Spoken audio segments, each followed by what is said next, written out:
Proses turunnya ayat melalui malaikat Jibril.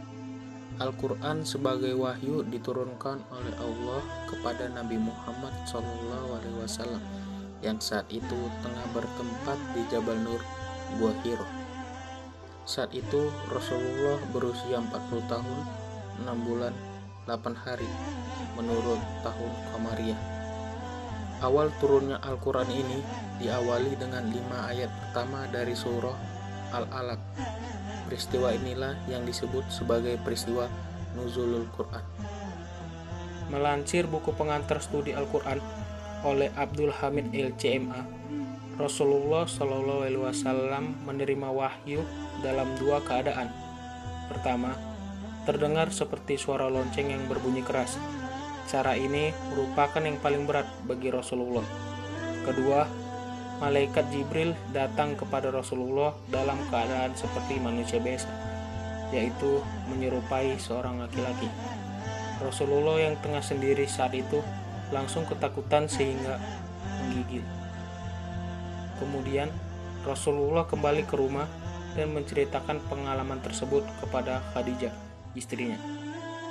Sejak peristiwa itu, kemudian Nabi Muhammad SAW mendapatkan gelar Rasul. Artinya, Nabi yang mendapatkan wahyu untuk disebarkan kepada umat manusia. Al-Quran yang terdiri dari 114 surah dan 30 juz ini diturunkan secara berangsur-angsur selama 22 tahun, 2 bulan, 22 hari.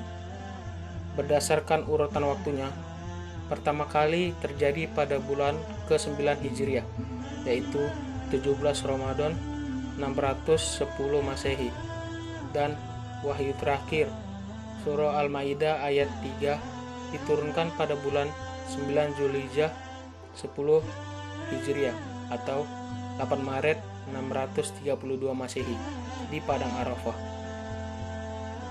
Terkait turunnya Al-Quran, Allah berfirman dalam Quran surah Al-Baqarah ayat 185.